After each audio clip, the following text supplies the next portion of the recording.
Yaganti temple, Arundhati కోట under బడ్జెట్లో half డేలో కంప్లీట్గా కవర్ చేస్తాం. ఈ వీడియో ఎండ్ వరకు చూడండి, ఫుల్ ఇన్ఫో అయితే వస్తుంది. ఫస్ట్గా మీరు విజయవాడ నుంచి బనగానపల్లి అరౌండ్ 9:30కి డైలీ ట్రైన్స్ రన్ అవుతాయి. స్లీపర్స్ కాస్ట్ వచ్చేసరికి 225 రూపీస్ పర్ హెడ్ పడుతుంది.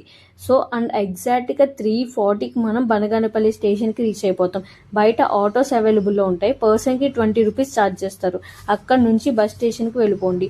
ఆటో వాళ్ళు కొంచెం ఎక్కువ ఛార్జ్ చేయొచ్చు, ఎందుకంటే ఎర్లీ మార్నింగ్ కాబట్టి. మేమంటే 5 మెంబర్స్ ఉన్నాం కాబట్టి మేము కొంచెం తక్కువకు మాట్లాడుకున్నాం. బస్ స్టేషన్ నుంచి డైరెక్ట్గా యాగంటికి డైలీ బస్సెస్ అవైలబుల్లో ఉంటాయి. బట్ మనం ఎర్లీ మార్నింగ్ రీచ్ అయ్యాం కాబట్టి మేము పర్ పర్సన్కి 80 రూపీస్ అంటే అరౌండ్గా 400 రూపీస్ 5 మెంబర్స్ మీద అప్ అండ్ డౌన్ మాట్లాడుకున్నాం.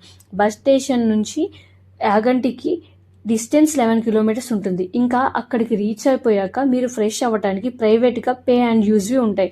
అక్కడ ఫ్రెష్ అయిపోవచ్చు. పర్సన్కి 30 రూపీస్ ఛార్జ్ చేస్తారు. హాట్ వాటర్ కూడా అవైలబుల్లో ఉంటుంది. ఎక్స్ట్రా 20 రూపీస్ ఛార్జ్ చేస్తారు. అండ్ మీరు టాయిలెట్స్ ఆర్ వాష్రూమ్ యూజ్ చేసుకోవాలంటే ఎక్స్ట్రా 10 రూపీస్ పే చేయాలి. లేదు మీరు ఎందుకు అంటే మీరు లోపల పెద్ద కోనేరు ఉంటుంది, అక్కడ కూడా ఫ్రెష్ అవ్వచ్చు. తర్వాత మీరు ఉమామహేశ్వర స్వామిని దర్శించుకొని, ఈ ఆలయం యొక్క ప్రత్యేకత ఏంటంటే శివపార్వతులిద్దరూ ఒకే లింగంపై కనిపిస్తారు. అక్కడే యాగంటి బసవయ్యను కూడా దర్శించుకోండి. ఈ ఆలయంలోని నంది విగ్రహం అంతకంతకు పెరిగి పెద్దదవుతుంటుంది. ప్రతి 20 సంవత్సరాలకు 1 అంగుళం పెరుగుతుందని పురావస్తు శాఖ వారు ధృవీకరించారు. కలియుగాంతంలో యాగంటిలోని ఈ నంది లేచి రంగిలేస్తుందని శ్రీ వీరబ్రహ్మేంద్ర స్వామి కాలజ్ఞానంలో వెల్లడించారు. ఈ ఆలయంలో అగస్త్య పుష్కరిణి అనే ఒక చిన్న చెరువు ఉంటుంది. ఈ చెరువులోని నీరు ఎక్కడి నుంచి వస్తుందో ఎవరికీ తెలియదు. చెరువులోని నీటికి ఔషధ గుణాలున్నాయని భక్తుల నమ్మకం. ఆలయ పరిసరాల్లో అగస్త్య గుహ, శివ గుహ, వెంకటేశ్వర గుహ అనే గుహలు ఉన్నాయి.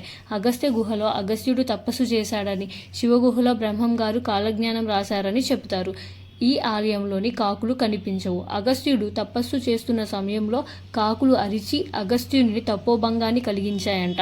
అప్పుడు అగస్త్యుడు ఈ క్షేత్రంలో కాకులకు ప్రవేశం లేదని శపించారు. పక్కనే వెంకటేశ్వర స్వామి గుహ కూడా ఉంటుంది, దాన్ని కూడా దర్శించుకోండి. అసలైతే వెంకటేశ్వర స్వామిని ప్రతిష్ఠించాలనుకున్నారంట, కానీ ఆ శిల్పాన్ని చెక్కే టైంలో వెంకటేశ్వర స్వామి యొక్క బొటన వేలు ఇరగటంతో ఆ విగ్రహాన్ని తీసుకొచ్చి ఈ గృహలో ప్రతిష్ఠించారు.